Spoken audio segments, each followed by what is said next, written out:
Hola, bueno, buenas tardes. Hoy vamos a continuar con grafos, pero para los que estén preocupados porque no se acuerdan nada, que es obvio porque fue el 18 de mayo la última clase, creo. Vamos a repasar, no con las filminas, pero sí con una pizarra, vamos a repasar grafos, los conceptos más esenciales y con algunos ejemplos.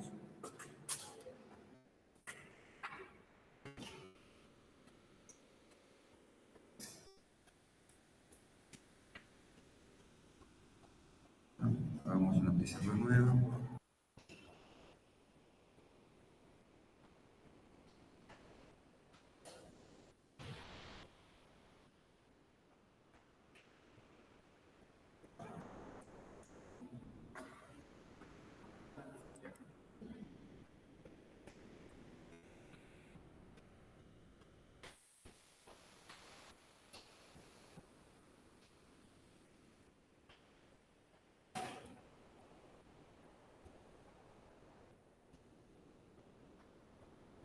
Bueno, primero vamos a dar la definición de grafo.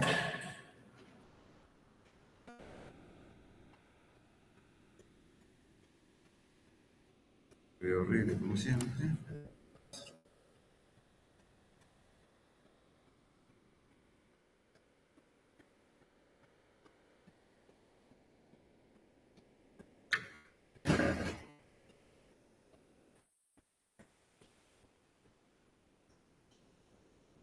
Bueno,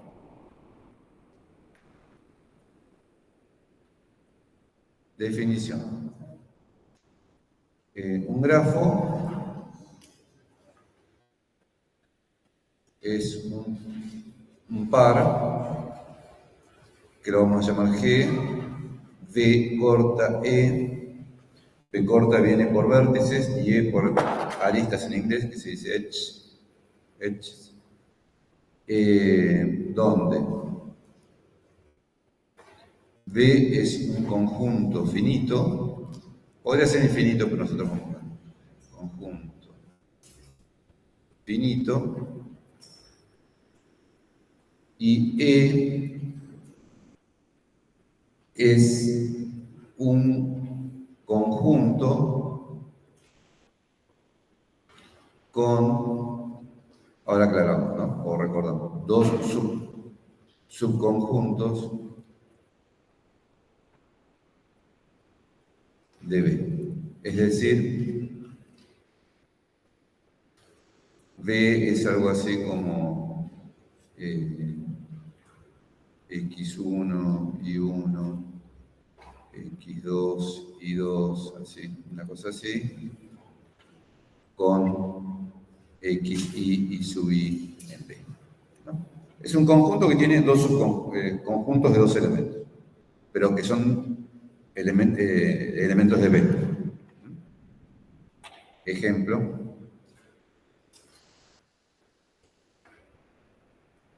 Es una definición muy sencilla, muy abstracta si se quiere, pero bueno, después se puede graficar esta definición. Por ejemplo, B es 1, 2, 3, 4, 5, 6. Es un conjunto cualquiera, finito, y E es un conjunto que tiene 1, 3, 1, 4, 1, 5, 2, 5, 2, 3,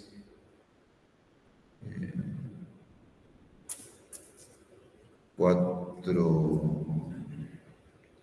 5, 4, 6, con 6 todavía no había nadie, vamos 6, 2, 6, 3.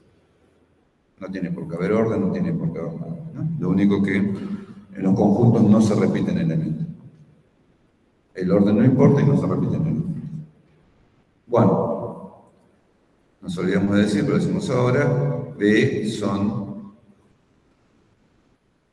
los vértices de G. Y E son las aristas de G. Bueno, estos nombres tienen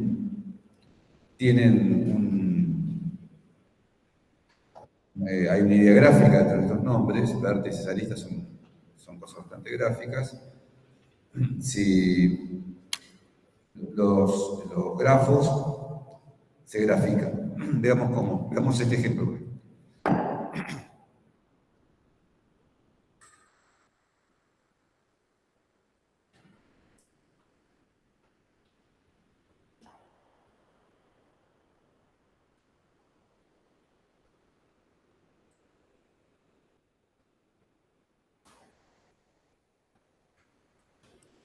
Profe, ¿puede pasar el link?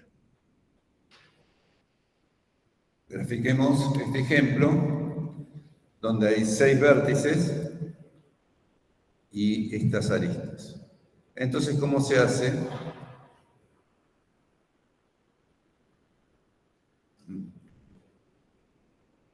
Para mejor comprensión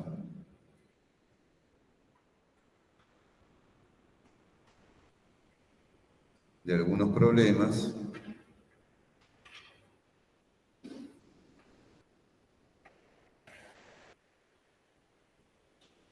se puede hacer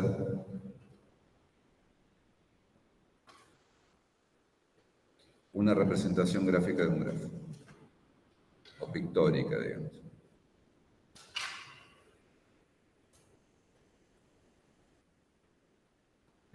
Gráfica. Entonces, ¿qué hacemos? Los vértices los ponemos como vértices, justamente. 1, 2, 3, 4, 5, 6. Y le damos nombre porque tienen no cualquier cosa. Y después, si hay un dos subconjunto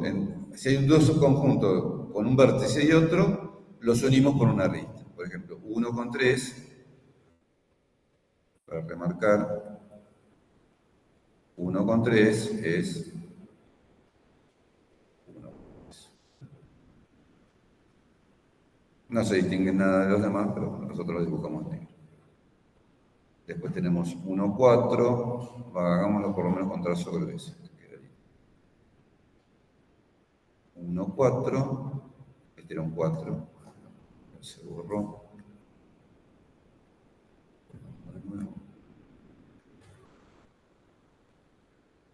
No era ahí. En el vértice. A los vértices los dibujamos hacia adelante.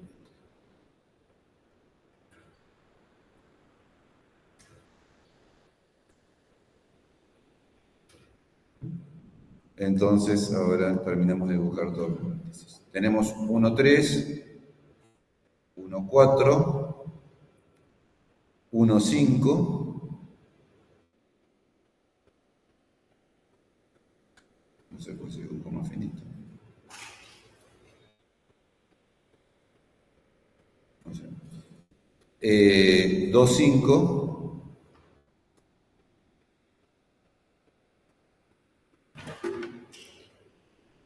2, 3. 4, 5. 4, 6.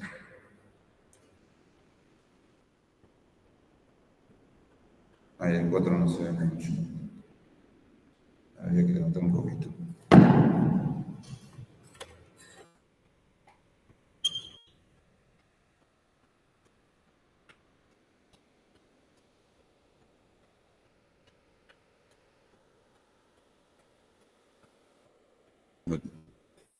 Bueno, hay un 4 ahí abajo. No se ve mucho. Ya la próxima no escribo tan abajo. Bueno, y esto es una representación útil. En grafos chicos, en grafos grandes no sirve para nada porque son una serie de líneas y puntos que no se entienden. Pero quizás para entender algunos problemas es bastante útil. Por ejemplo, uno de los problemas, un problema clásico de la teoría de grafos, no lo vamos a codificar, para que vean ustedes para qué puede servir la teoría de grafos. Es decir, no vamos a ver la solución, además no hay una solución óptima, pero vamos a plantear el problema. Un problema clásico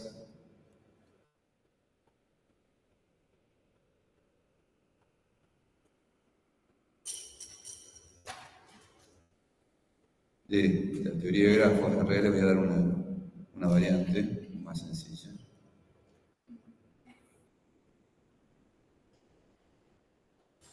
Ustedes después busquen en Wikipedia, es el problema del viajante.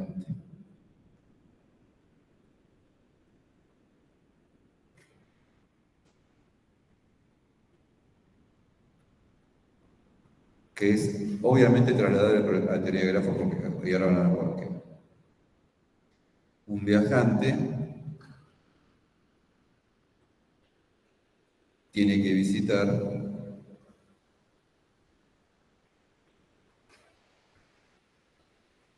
N ciudades.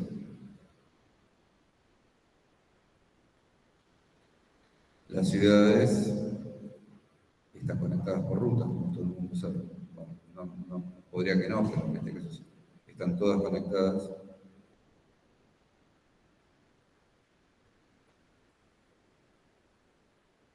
por rutas.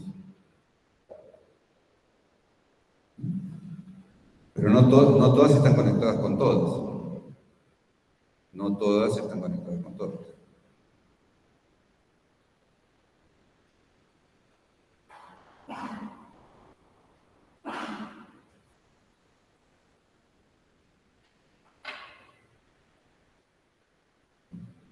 Bueno, ¿qué recorrido tiene que hacer el viajante?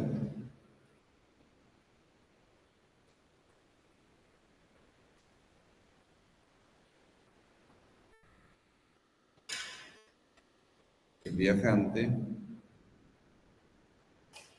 que utilice la menor cantidad de conexiones.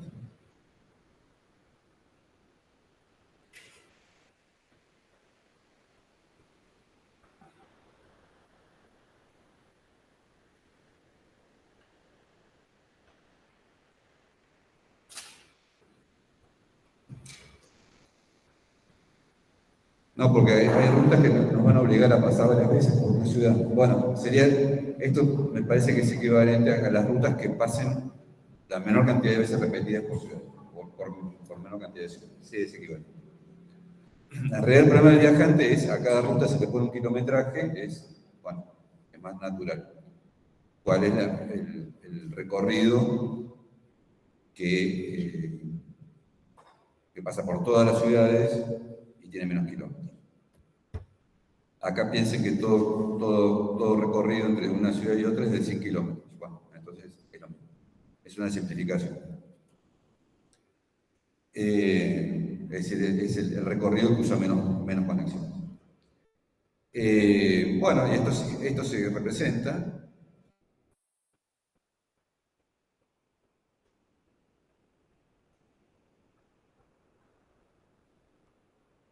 con un grafo donde, ¿qué van a ser los vértices? Y sí, es bastante lineal la cosa.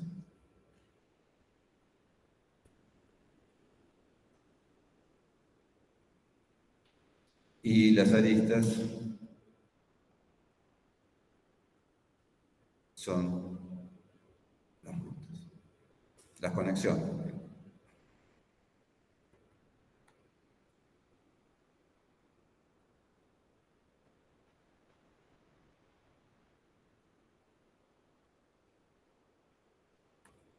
Bueno, las conexiones entre ciudades. Bueno, y la cuestión es optimizar un recorrido. Esto son problemas de optimización. Es toda una rama de la matemática aplicada. Pero en general hay gente de ciencia de la computación que lo hace también. Es decir, se mezclan mucho ahí, es decir, yo conozco gente que hace este tipo de cosas, y están mezclados matemáticos aplicados con gente de computación. Es un problema que no tiene solución óptima, es decir, no hay ningún algoritmo, es decir, siempre hay en estos casos siempre hay un algoritmo que resuelve todo, que es hacer todas las posibilidades. Pero hacer todas las posibilidades, es decir, todos los caminos posibles. Pero hacer todos los caminos posibles no es computable, es algo... el problema del viajante se aplica, porque no se usa para viajantes, se usa para modelizar algún tipo de problemas donde hay miles de ciudades y decenas de miles de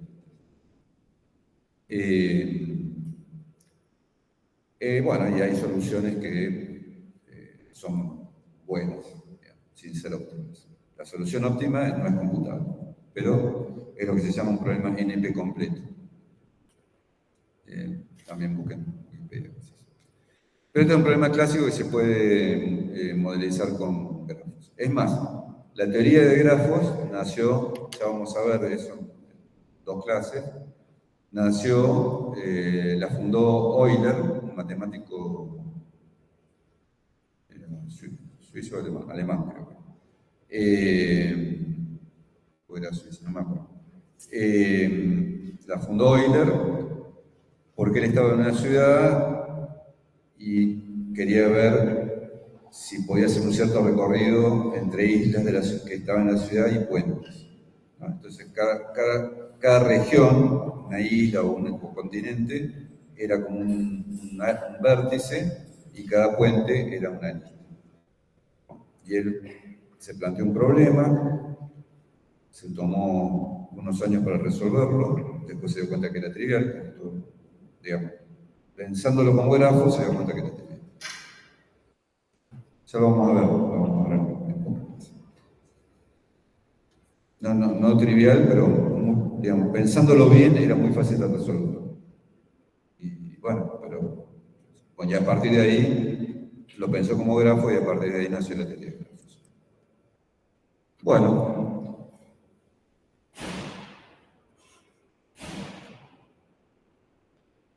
sea G igual a BE grafo. Recuerden que B es un conjunto finito, y E es el conjunto de aristas, es decir, son pares de aristas, pares de aristas, sin orden. O sea, BE grafo, y AB vértices, ¿no? Es decir, elementos de vector.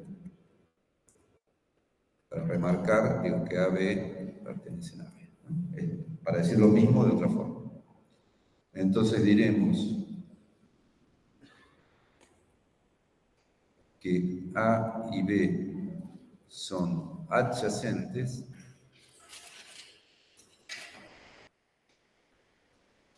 si AB es arista.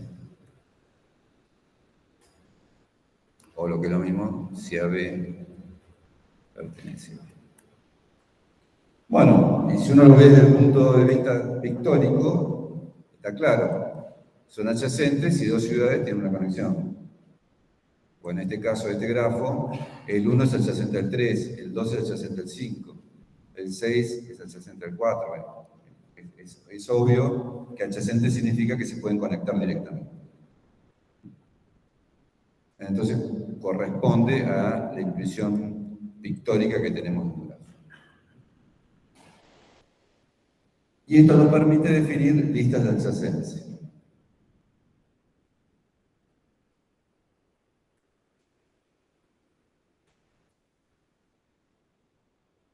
Que es una herramienta que uno podría no saber, porque simplemente es otra forma de representar el grafo, pero que es muy útil a nivel computación.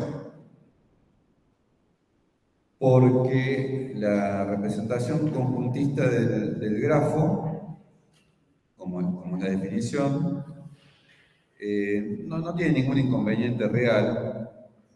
Es decir, un pequeño inconveniente es que los conjuntos no son una estructura usual en ningún lenguaje de programación excepto en Python.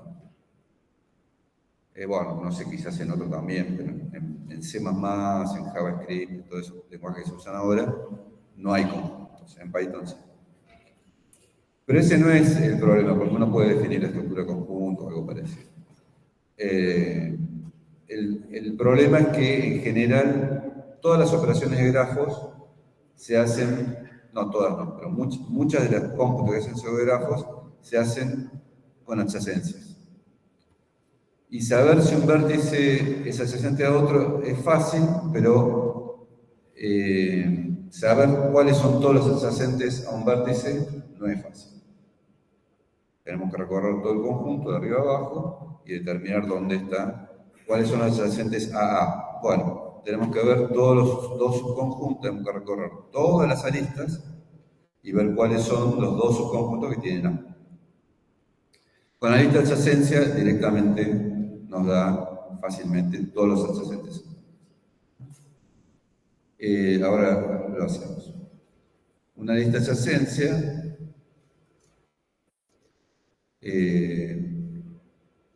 con las listas de adyacencia podemos representar un grafo como una tabla, pero preferiría decir en este caso como una lista de listas. Tenemos la lista de los vértices y abajo de cada vértice, lo ponemos horizontal a la lista de vértices y abajo de cada vértice ponemos los adyacentes. Es una tabla. Una tabla, pero no de filas, sino de columnas.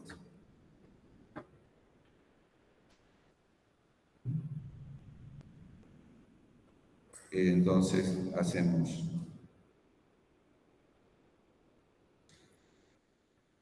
la lista horizontal.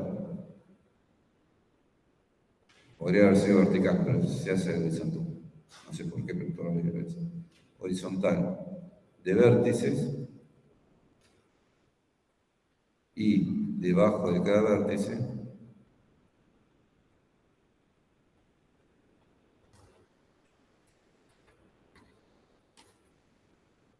ponemos la lista de adyacentes.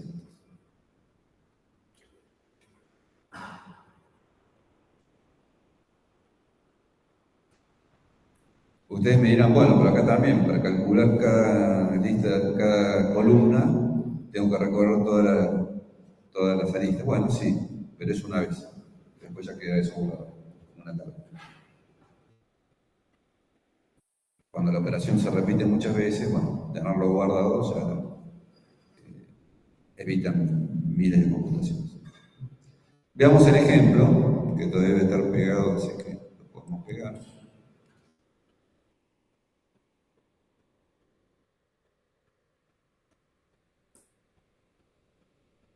Veamos el ejemplo este.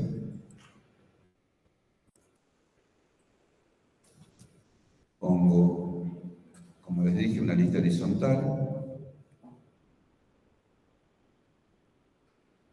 1, 2, 3, 4, 5, 6. Bueno, para que sea mejor, vamos separando así. Debajo de esta lista horizontal ponemos la lista de adyacentes de cada vértice. Del 1 es el 3 y el 4 y el 5. Del 2 es el 5 y el 3. O el 3 o el 5. No necesariamente tiene que estar en orden, es un ejemplo. Y el 6 está acá. Sí. El 6 por este, ¿no? Del 3 tenemos el 2 y el 6. Y el 1.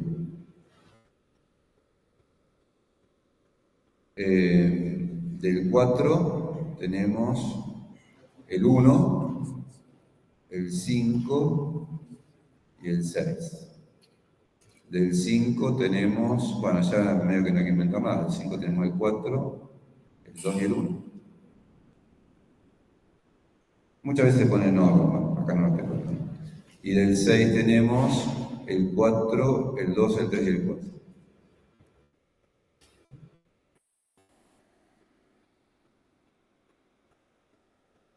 No. ¿O acá me comí algo? Sí, me comí varias cosas.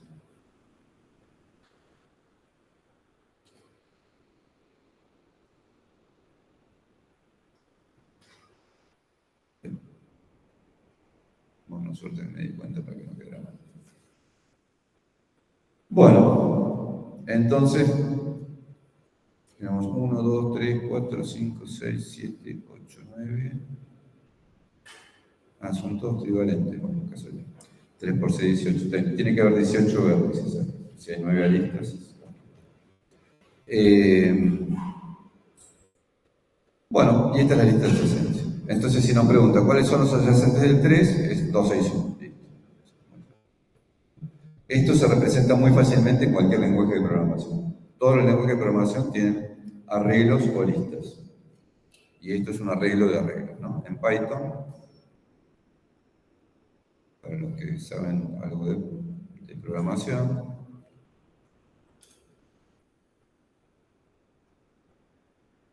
es, bueno, en el primer lugar va 3, 4, 5. En el segundo lugar, 3, 5, 6. En el tercer lugar, 2, 6, 1. En el cuarto lugar, 1, 5, 6. Después viene 4, 2, 1. La notación de lista es con corchete. Y después 2, 3, 4. No me acuerdo cómo era el Haskell, yo alguna vez supe, pero no supe.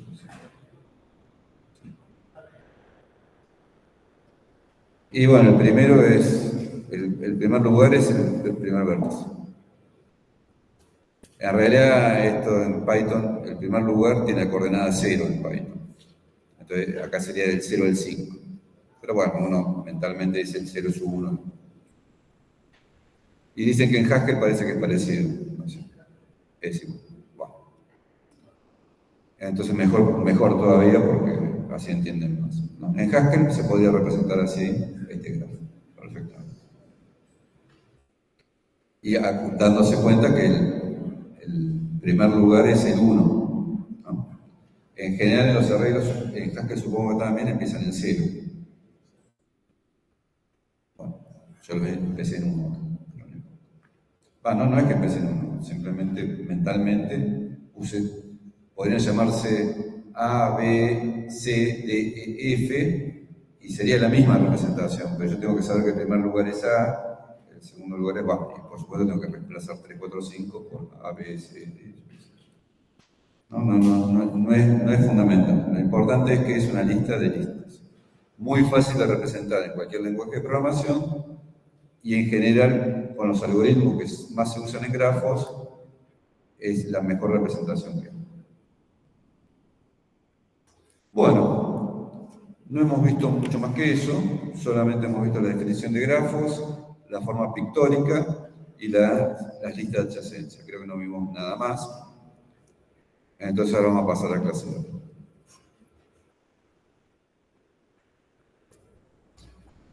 Vamos a hablar de isomorfismo de grafos y de valencias. ¿Cuándo decimos que dos grafos son iguales? ¿Cuándo hemos considerado grafos iguales? ¿Por el dibujo? No. Porque el grafo que yo puse como ejemplo, ustedes lo dibujarían de otra forma, por el dibujo, claro. Por los nombres de los vértices, sí, no tiene mucho sentido. ¿Qué importancia puede tener en la estructura de un grafo, muy intuitivamente digo, ¿no? Los nombres que uno le da a los vértices. Así como yo les dije que podía haber hecho en vez de 1, 2, 3, 4, 5, 6, A, B, C, D, E, F, G, y era lo mismo, y sí, es lo mismo. No, la importancia, evidentemente, viene dada por la cantidad de vértices y las conexiones entre ellos, que conserven cierta relación. Vamos a formalizar este concepto. No importa los nombres de los vértices, eso está claro.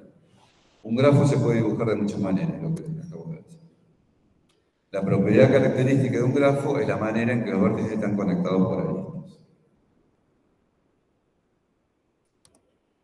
Dicho en forma directa, vamos a considerar que los grafos G1 y G2 son iguales, o isomorfos en realidad, si cambiamos el nombre de los vértices de G2 por los de los vértices de G1 en cierto orden, que no sabemos cuál es, obtenemos G1. Esencialmente es así. Bueno, tiene dos grafos de 5 vértices.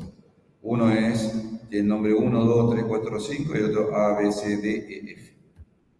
Bueno, si al A, B, C, D, E, F le damos los nombres 1, 2, 3, 4, 5, pero no en ese orden, sino en un orden parecido, y nos queda la misma representación como lista adyacencia o conjuntista, bueno, son iguales, son isomorfos.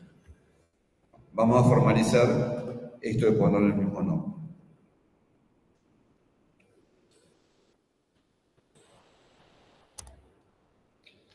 Por ejemplo, tenemos estos dos grafos, G1 y G2. ¿Son isomorfos? Pareciera que no, pero sí son isomorfos. Pareciera que no. Pero fíjense que si ustedes doblan W y lo ponen donde está G2 y después rotan, queda el otro grafo. ¿No? Dan vuelta a W y lo colocan donde está G2. Entonces queda un rombo con una línea horizontal. Ahora lo rotan al rombo y para que quede diagonal la línea horizontal y queda el otro grafo. Son el mismo grafo. Vistos de otra forma, con otros nombres, con otros dibujos, son el mismo grafo. Parecen ser distintos, como les decía. Sin embargo, si dibujamos G2 diferente, dando vuelta a W alrededor de GV y rotando, obtenemos esto. Obtenemos dos grafos iguales, que claramente describen el mismo grafo, pero con los nombres de los vértices cambiados. Bueno, y ahora viene la definición formal, que es un poquito más difícil que la hablada.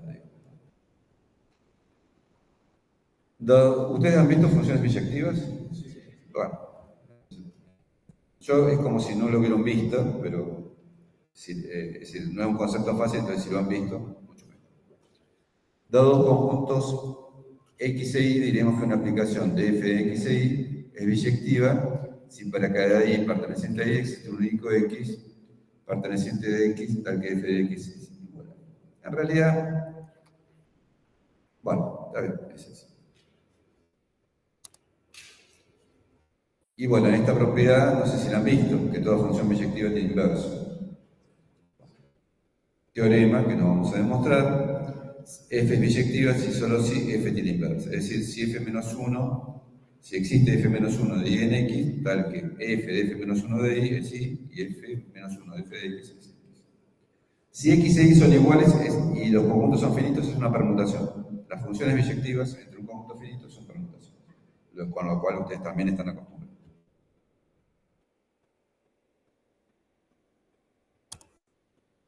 Por ejemplo, la función 1, 2, 3 de ABC, de la función f de 1, 2, 3 a ABC, definida f1 es igual a c, f2 es igual a b y f3 es igual a a, es biyectiva y su inversa es, bueno, lo que fue a c vuelve a 1, lo que fue a b vuelve a 2 y lo que fue a a vuelve a 3. f menos 1 de a es 3, f menos 1 de b es 2 y f menos 1 de c es 1.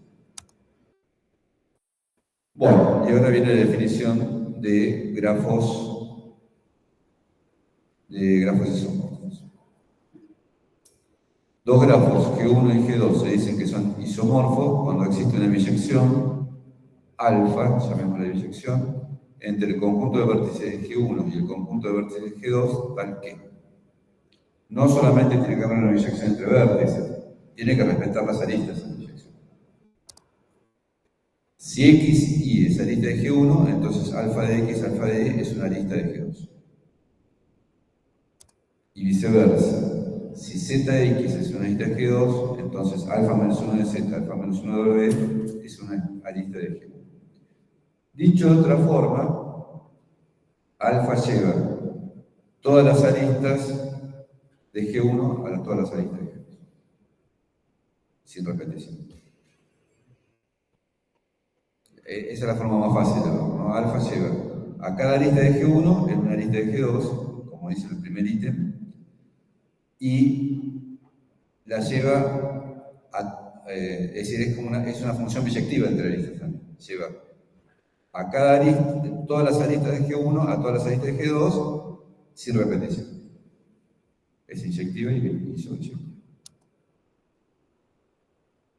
Equivalentemente diremos que alfa es un isomorfismo si es una biyección entre el conjunto de vértices de G1 y el conjunto de vértices de G2, tal que para cada ZW arista de G2 existe una y solo una XY arista de G1, tal que alfa de X, alfa de Y es ZW. Es el mismo teorema acá que se usa, pero ahora que una función es biyectiva si solo si tiene inverso. Es lo mismo. Lo de arriba es tener inverso y lo de abajo es decir que es biyectivo. Pero entre aristas.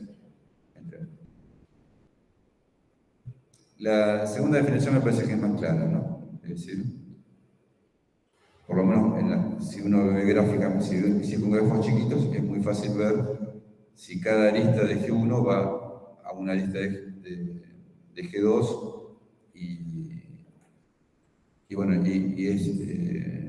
no se puede repetir porque ya la alfa es inyectiva. No puede repetir. Si XY es diferente a X', alfa de X y alfa de X, alfa de Y es distinto a alfa de X'. Alfa de Y' porque alfa es inyectivo. ¿No? Entonces, si uno ve que toda arista de G1 va a toda arista de G2 y obtiene todas las aristas de G2, es biyectivo. Esa es la forma más fácil. Bueno, entonces acá, debido al dibujo que hicimos, era claro cómo hacerlo. Había que mandar alfa de A a T.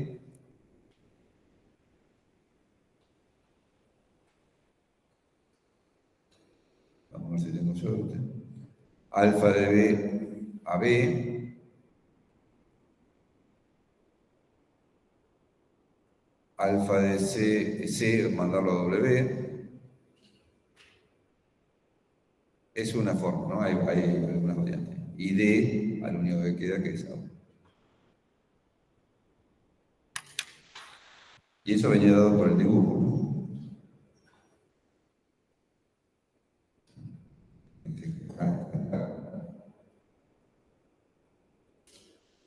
A T, B a B, D a U, y C.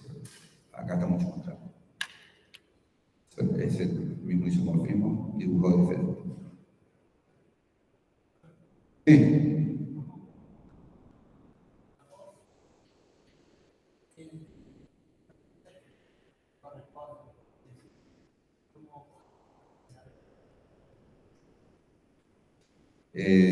Si tienes una cantidad de vértices.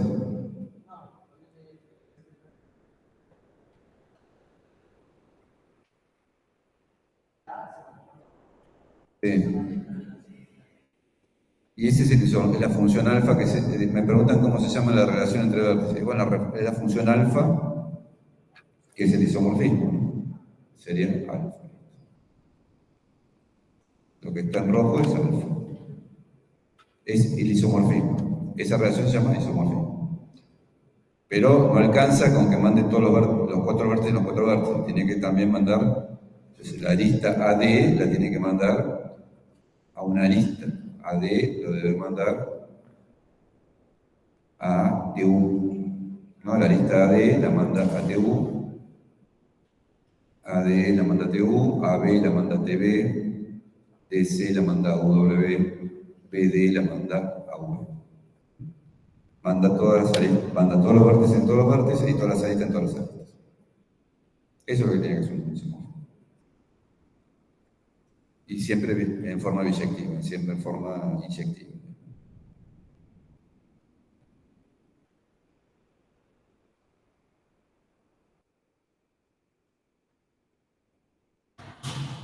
Entonces esta es alfa.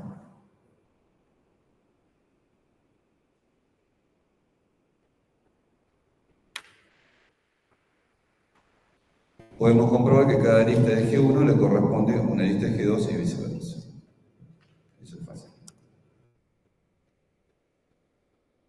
Bueno, para mostrar que los grafos son isomorfos, uno tiene que mostrar un isomorfismo. Para mostrar que los grafos no son isomorfos, se complica un poco. Igual lo otro también es complicado. Nosotros, para demostrar que los grafos no son isomorfos, debemos demostrar que no hay una biyección entre el conjunto de vértices de uno en el conjunto de vértices de otro que lleve las aristas de uno a las aristas de otro. Simplemente negamos lo que estamos diciendo que es.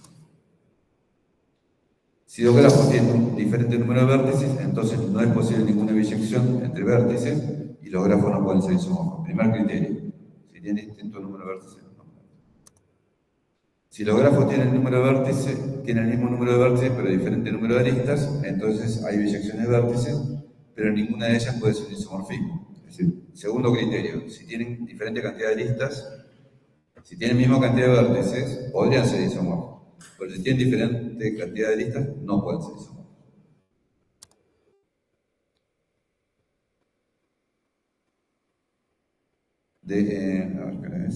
Ahora vemos esta filmina ya hace un intervalo.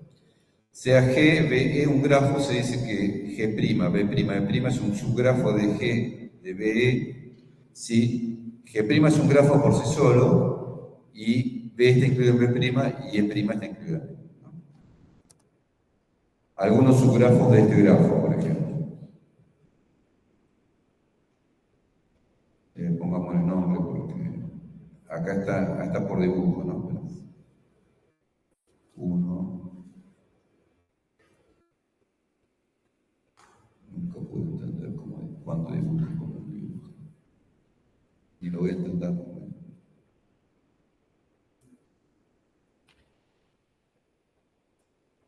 Capaz que quise hacer un 2. 1, 2, 3, 4, 5. Bueno, acá está dibujado exacto, ¿no? Acá este subgrafo es este. Está dibujado con los mismos vértices en los mismos lugares, pero algunas aristas.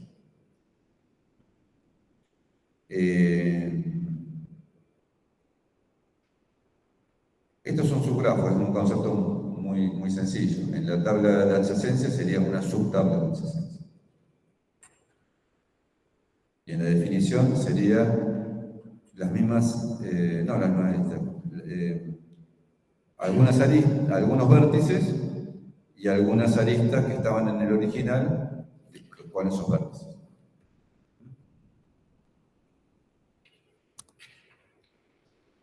Es claro, pero no lo demostraremos aquí, que un isomorfismo lleva un subgrafo a un grafo isomorfo. Este resultado es una herramienta que puede ser útil para ver si los grafos no son isomorfos. Ahora vamos a empezar a estudiar el problema de cuándo no son isomorfos. Por ejemplo, en este caso, G1 y G2 no son isomorfos. ¿Por qué? Porque, bueno, acá, fíjense, este es un grafo completo de 4 vértices y acá no hay ningún grafo completo de 4 vértices.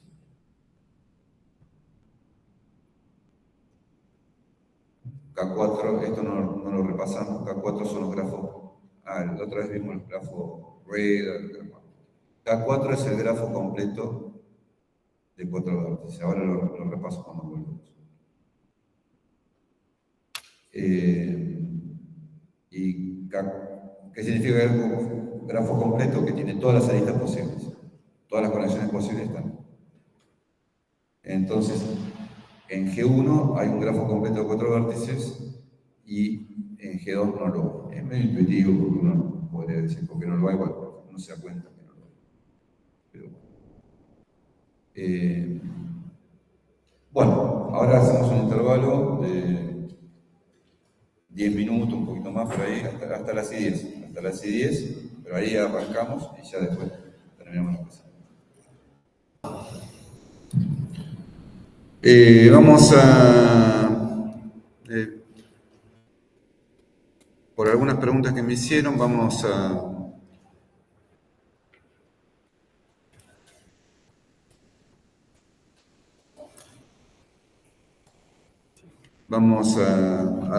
ver otro grafo, así terminan de entender bien la definición. Supongamos que tenemos, ahora vamos a hacer vamos a hacer un dibujo y después vamos a escribir la definición de grafo. Tenemos, ¿sí?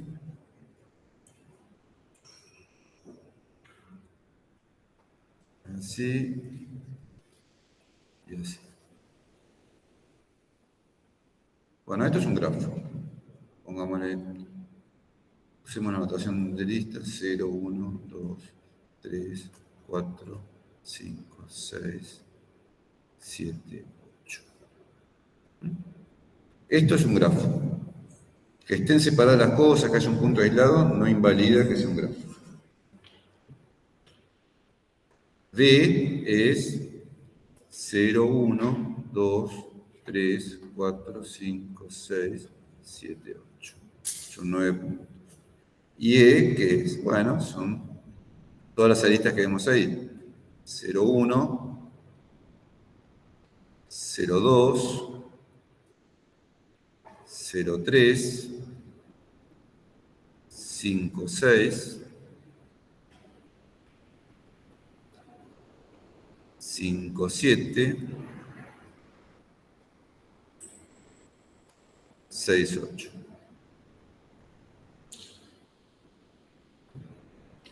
¿Y cuál es la lista adyacencia? Bueno, hacemos 0, 1, 2, 3, 4, 5, 6, 7, 8. Acá. Y ahora abajo del 0 ponemos el 1, el 2 y el 3. Abajo del 1 va el 0. Y nada más. Abajo del 2 va el 0 y nada más. 0. Abajo del 4 no va nada. El 5 se relaciona con el 6 y el 7. El 6 se relaciona con el 5 y el 8. El 7 se relaciona con el 5 y el 8 con el 6. Y esta sería la lista de adyacencia. Y en la representación de listas de Haskell o de Python sería, la pongo acá. Hago un espacio acá para que no escriba en otra hoja. Sería, bueno, va a haber 9 lugares. En el primer lugar va la lista 1, 2, 3. En el segundo lugar va la lista con el 0, que no es lo mismo que el 0, que no es lo mismo que el 0, ¿no? La lista que tiene un 0. Acá también va un 0. Acá va un 0. En el cuarto lugar va la lista vacía, que se representa así. No tiene nada dentro. Después 6, 7, 5, 8. Y después la lista que tiene un solo elemento el 5, la lista que tiene un solo elemento el 6, y se cierra la lista de listas. Entonces ahí tenemos las dos variantes de representación, una como conjunto y otra como listas, y la representación textual que sería en algún lenguaje de programación, como el Haskell o el Python. Bueno, eso para que quede claro que esto también es un grafo, que no tiene que estar todos pegaditos. Esto es lo que se llama un grafo disconexo, que tiene 3 componentes conexos, ¿no? Está más a la izquierda, lo que está en el centro, el 4, y lo que está más a la derecha. Después vamos a ver lo que son grafos conexos. Respecto a esto, ¿por qué decimos que G1 y G2 no son isomorfos? Bueno, expliquemos un poco lo que es el K4, que no lo repasamos.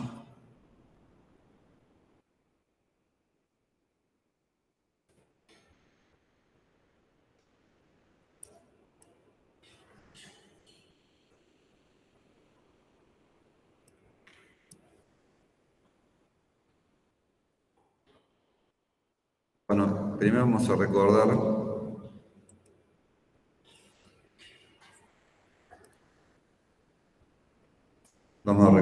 recordemos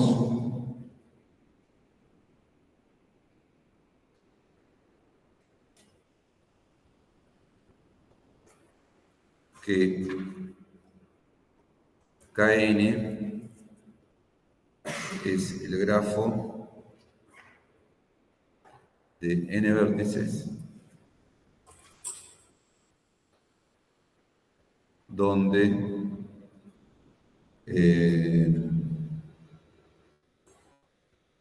todo, digámoslo así informalmente, todo vértice está conectado con cualquier vértice, con todos los otros vértices, con los otros vértices,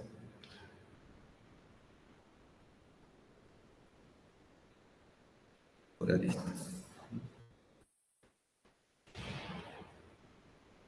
Digamos, por ejemplo, Kn sería BE, donde B es, pongamos 1 hasta n, y E son todos los pares IJ con 1 menor o igual que I, distinto de J, menor que J, menor que J, menor o igual que I. Digo, lo pongo ordenado para que no haya repetición.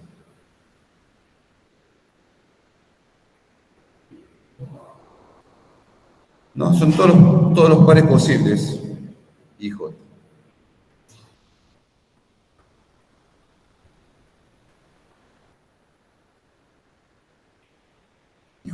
Bueno, entonces, ¿por qué estos vértices no son isomorfos? ¿Por qué estos dos grafos no son isomorfos?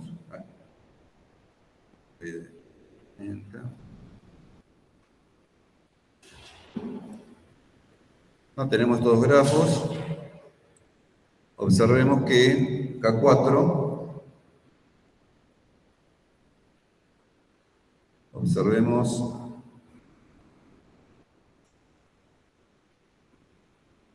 que en G1 el grafo K4 es subgrafo de G1. Bueno, estoy repitiendo G1. Y es este, está claro que es un K4. No, están todos los vértices conectados. En G2, el vértice 1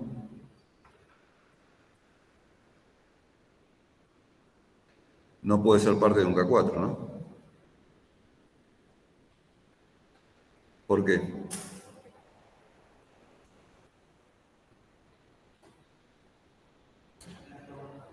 Y porque no está unido, tiene que estar unido al menos a 3.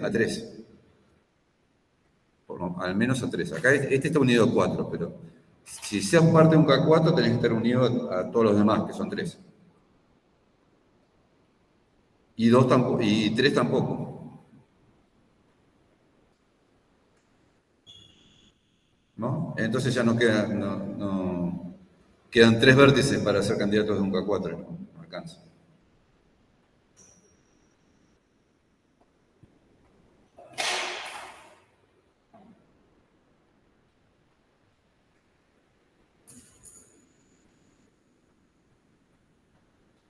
Quedan 3 vértices que no pueden formar un K4.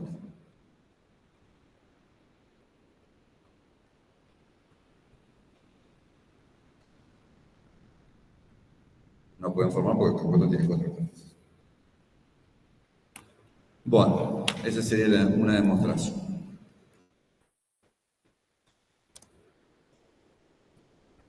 Ahora vamos a ver un concepto muy natural, que es el de las valencias. La valencia de un vértice en un grafo es el número de aristas de G que contienen al vértice, ¿no? Usaremos notación delta de B para la valencia de B. Formalmente, delta de B es el cardinal del conjunto D sub B, donde D sub B son todas las aristas a las cuales pertenece B. Pero no demos vueltas con la definición formal. La valencia, ¿cuál es la valencia de 3? 3. Bien, lo puedo escribir. ¿Cuál es la valencia de 1? 1. Es así, es muy fácil. Son las aristas que salen del vértice. Este tiene valencia 3. Este tiene valencia 4. Este tiene valencia 3. Y este también. Bueno, en el otro grafo este tiene valencia 2. Este tiene valencia, ¿cuánto? 0. 1, 2. Ah, están escritos los nombres ahí. Pensé que el nombre era del vértice, están escritos los nombres. No era muy difícil adivinar cuál era la valencia. Bueno, pero es un concepto muy sencillo de entender. Y en las listas de adyacencia, por ejemplo, a ver cómo lo vemos. ¿Cuál será la valencia en la lista? ¿Cómo uno averigua la valencia de un vértice en la lista de adyacencia? Ya, el número de elementos que hay en la columna. ¿No? El 0 tiene valencia 3, el 1 tiene valencia 1, porque hay un 0, pero eso significa que es otro vértice. El 2 tiene valencia 1, el 3 tiene valencia 1, el 4 tiene valencia 0, porque no hay ningún elemento. El 5 tiene valencia 2, el 6 tiene valencia 2, el 7 valencia 1 y el 8 valencia 1. Y a nivel formal, con un programa, uno averigua la longitud de cada lista. Con length. Len en Python y length, creo que en Haskell. Esas son las valencias.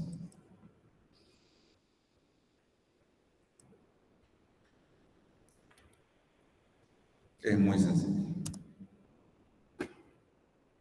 En una lista de adyacencia, la valencia de un vértice es exactamente la cantidad de elementos que tiene la columna correspondiente al vértice. Por ejemplo, veamos un ejemplo, otro ejemplo. Vimos el G igual a B, que es dado por esto, no sé, en alguna parte está. Su lista de adyacencia es, a eso lo de la clase pasada, es esta. A está conectado con B y con D, B está conectado con A con Z, C está conectado con D, D está conectado con A con C y con Z, y Z está conectado con B y con D. Por lo tanto, es trivial. La valencia es 2, la de la B es 2, la de C es 1, la de D es 3 y la de Z es 2. No hay mucha ciencia en esto. Es un concepto muy natural de valencia. O a veces se llama, a veces lo usamos nosotros, tendría que haber puesto ahí, se llama grado de valencia. Bueno, y acá viene el primer teorema de la teoría de grafos, el primer teorema que vamos a ver de la teoría de grafos. Que es tan sencilla la demostración, no parece obvio, pero es tan sencilla la demostración que a veces hasta es difícil de explicar. Lo que nos dice esto es que la suma de los valores de las valencias, delta B, si yo sumo todas las valencias de todos los vértices, entonces eso me da 2 veces el número de listas. Bueno, y es muy razonable porque, digamos, una forma de verlo es cada arista aporta 2 en la suma de valencias, porque va a un vértice, ahí le está aportando 1, y va a otro vértice y le está aportando otro. Entonces, la suma de todas las valencias es 2 veces el número de listas. Es decir, no es mucho más que eso. Acá está quizás dicho de otra forma. La valencia de un vértice B indica la cantidad de extremos de aristas que tocan a B. Está al revés, está visto desde los vértices. Yo lo vi desde las aristas, ahora lo vemos de los vértices. La valencia de un vértice B indica la cantidad de extremos de aristas que tocan a B, ¿no? Como estaba en los círculos ahí. Acá serían la cantidad de aristas que cortan el círculo. Son 3. Es claro que hay 2 extremos de aristas, ¿no? Si tenemos 50 aristas, hay 100 extremos.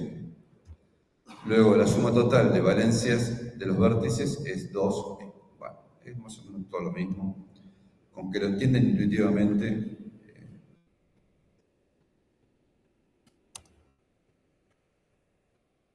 diremos que un vértice de G es impar si su valencia es impar y par si su valencia es par. Y acá viene el corolario del primer teorema, que sería el segundo teorema. Está tan obvio, hasta tiene un nombre, se les voy a decir cuál es. Pero primero esto. Diremos que denotemos B sub I al conjunto de vértices impares y B sub P al conjunto de vértices pares. Entonces, obviamente, el conjunto de vértices son los vértices impares unión a los vértices pares. Es una partición de B, que significa que es una partición que es la unión y es disjunta, ¿no? No hay un vértice que sea impar y par a la vez.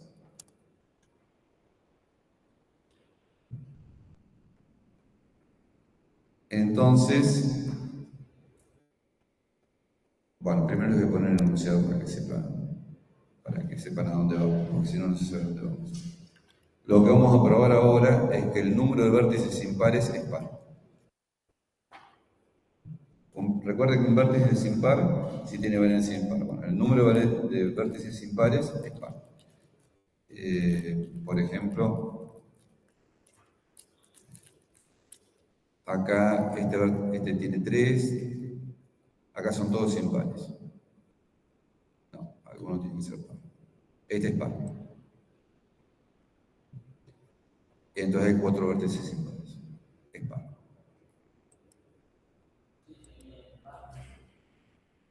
¿Cómo? El C es impar, tiene 1.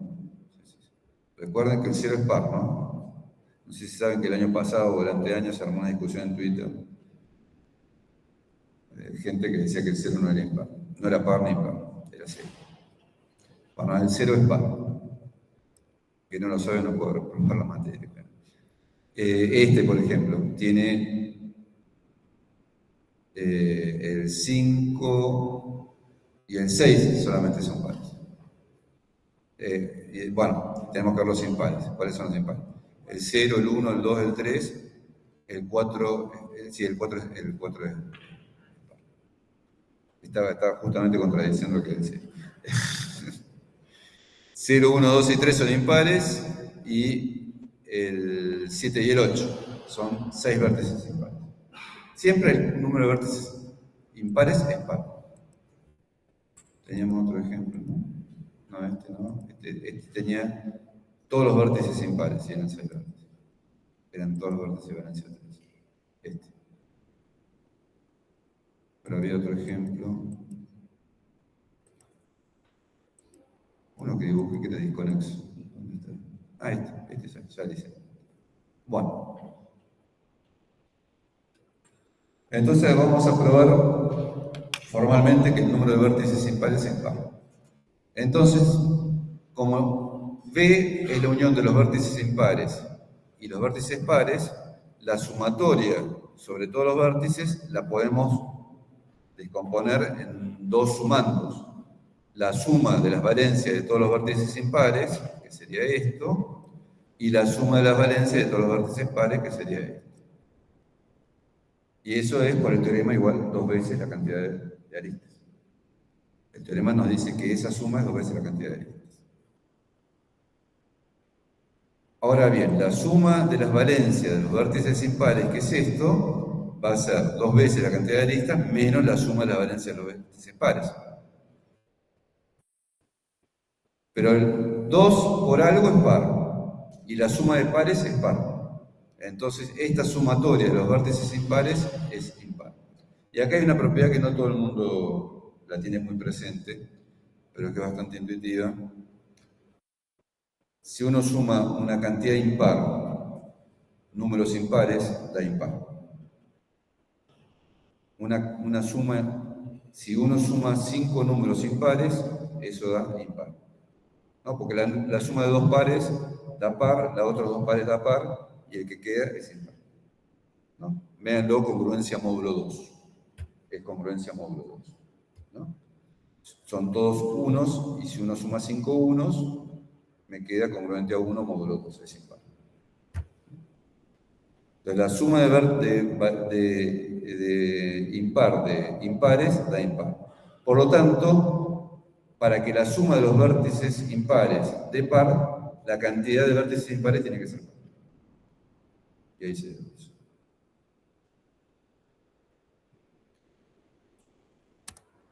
Bueno, vamos también un tempranito. El resultado es llamado, a veces no, es llamado el handshaking lema, es decir, el lema de darse la mano. ¿Por qué? Bueno, el ejemplo no es muy natural, pero dice que, recuerden que nosotros en la primera clase hicimos un problema de gente que se daba la mano. Este es otro problema, pero bueno, también dársela. Es decir, si hay una reunión y 2 personas se dan la mano, las personas son vértices y darse la mano es que hay una arista entre ellos. ¿Vale?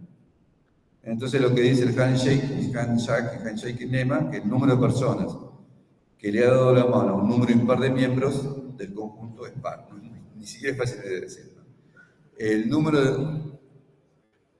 es decir, uno toma a todas las personas que han dado la mano un número impar de veces. Bueno, esa cantidad de personas es par. Eso es lo que está diciendo. No es muy natural ni muy intuitivo, pero bueno, vamos a terminar diciendo que un grafo en el cual todos los vértices tienen la misma valencia R se llama regular de valencia R, o R valente. Luego, la sumatoria, ¿no? Por si quieren más explicaciones.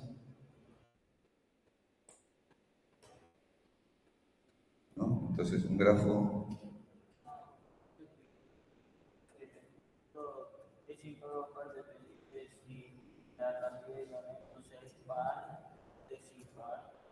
¿Cómo? No te entiendo. Si la cantidad de elementos es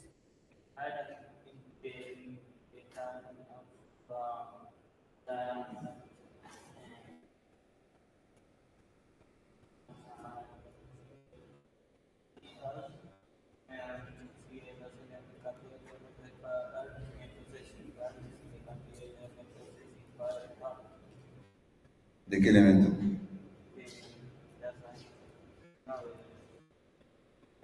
Estamos hablando del si la cantidad de vértices... digamos, si la cantidad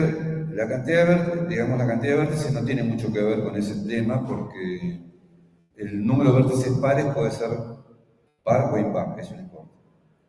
No puede haber 5 vértices pares o puede haber 6 vértices pares. Lo que tenemos que contar es la cantidad de vértices impares. Y eso sí tiene que ser un número par. ¿No? Si un grafo tiene 10 vértices y tiene 3 vértices impares, bueno, no es un grafo. Alguien está mintiendo. No puede tener 3 vértices impares. Tiene que tener 0, 2, 4, 6, 8 o 10. Pero no otro. Pero la cantidad de vértices pares puede ser 0, 1 no, porque no puede haber uno.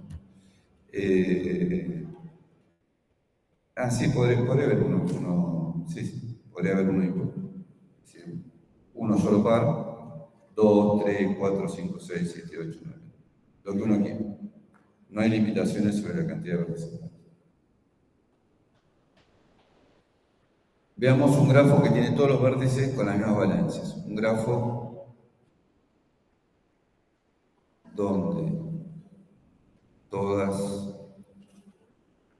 las valencias son iguales.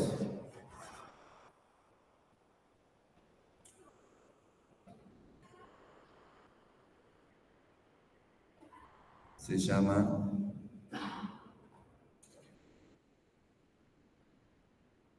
regular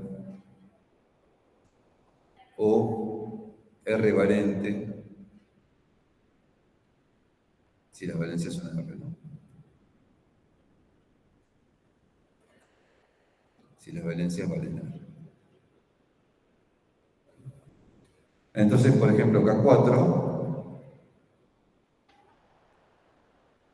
que es este grafo,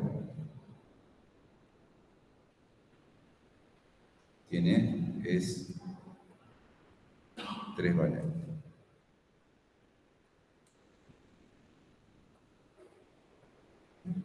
O es un regular de valencia 3.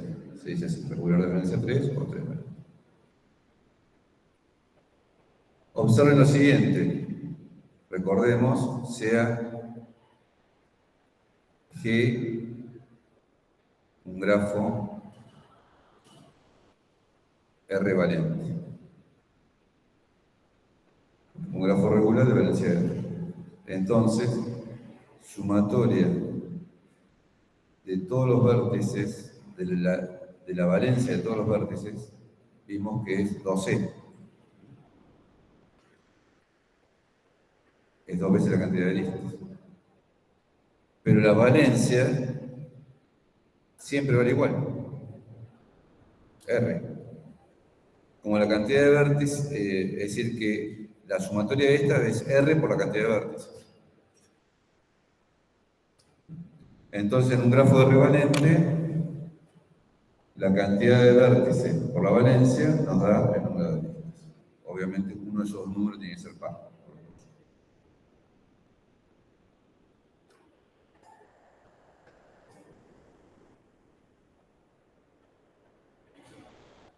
¿Cómo es? Claro, ¿no? Esto demuestra que no hay grafos R valentes, 5 valentes con 7 vértices. No puede haber. Fíjense cómo uno empieza a deducir cosas. Por ahí no sirve para nada, pero bueno, uno puede deducir cosas. No puede haber un grafo regular de valencia impar con un número de vértices impar. Es otro colorario, digamos así.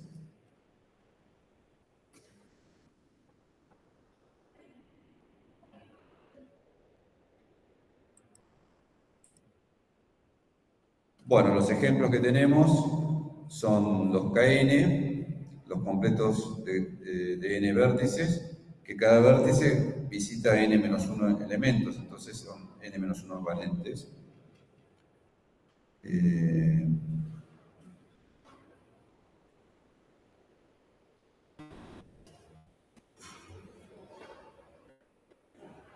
Claro, acá fíjense que da n-1 por n, claro. Acá, fíjense que esto es una demostración, otra demostración de que la sumatoria de 1 a n es n, digamos, sí. Dicho, digamos, acá está oculta otra demostración de que la sumatoria de 1 a n es n por n-1 sobre 2. Porque fíjense que este teorema nos dice que 2 veces, voy a decir, lo vamos a copiar y hacerlo en otro lugar.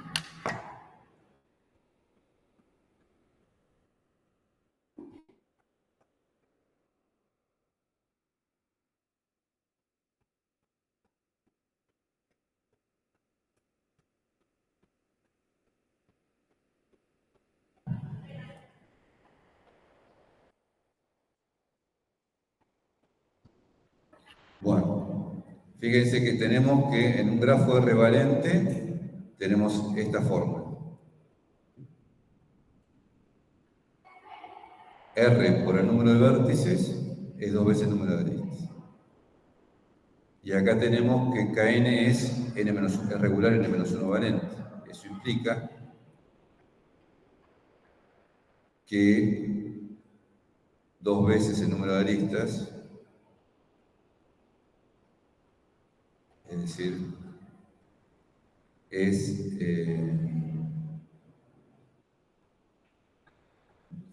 R, que es n-1,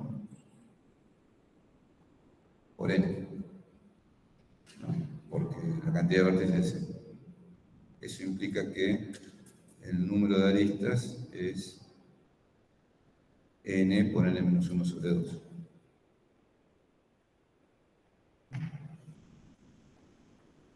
Y recuerden que el número de aristas es, uno lo podía ver como la suma de 1 hasta n. Porque el primer vértice está conectado a de 1 a n-1. Perdón. El primer vértice está conectado a n-1. El segundo vértice está conectado a n-1, pero una arista ya la contamos. Entonces sería n-2 aristas más. El tercer vértice está conectado a n-1, pero ya habíamos contado 2 aristas, la que viene del primero y del segundo, entonces es n-3. Y así se van agregando todas las aristas. Entonces, esta es otra demostración usando teoría de grafos de que la suma de 1 a n-1 es n por n-1 sobre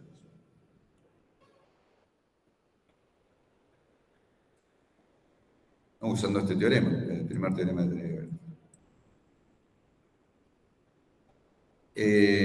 Recuerden el CN, el polígono de n lados, es muy fácil. Para n mayor o igual que 3 es regular de valenciador, no es un polígono, un hexágono, un tono, es un polígono, es un grafo. De cada vértice salen 2 aristas. CN es llamado el grafo vértice. Esto no recuerdan, parece que no lo vimos antes. CN es llamado el grafo cíclico de n vértices. Formalmente, CN es BE con B12N y E12. Veamos dibujitos, para que sea más fácil. ¿No? Si uno tiene un hexágono, ¿cómo es? Un hexágono es 1, 2, 3, 4. También mal dibujado el hexágono, vamos a ver cómo la gente suele dibujar un hexágono.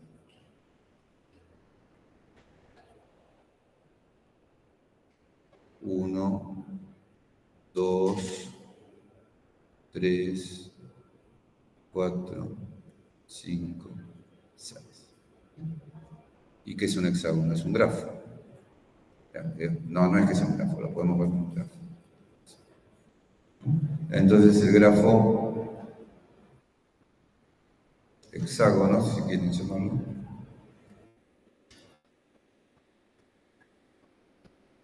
donde B es 1, 2, 3, 4, 5, 6, y E es, bueno, el 1 va al 2, el 2 va al 3, digamos, no es que va, el 1 está conectado con el 2 y con el 6, pero eso vamos con el final. El 2 con el 3, el 3 con el 4, el 4 con el 5, el 5 con el 6 y el 6 con el 1. ¿No? Hacemos un orden, ¿no? Lo recorremos así. Y ahí hacemos todas las aristas. Y un octógono es lo mismo. Es 1, 2, 3, 4, 5, 6, 7, 8. El 1 con el 2, el 2 con el 3, el 3 con el 4, el 4 con el 5, el 5 con el 6, el 6 con el 7, el 7 con el 8 y el 8 con el 1.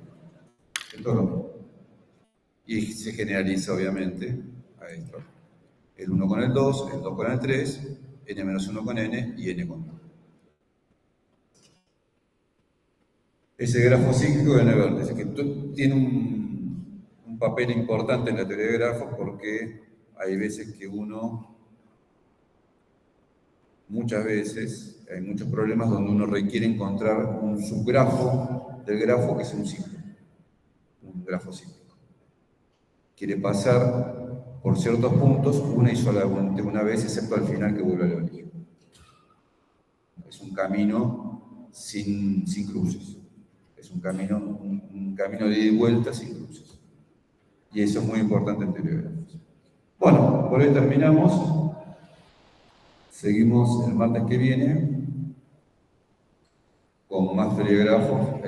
Ya todo es telégrafo hasta el parcial. Sí.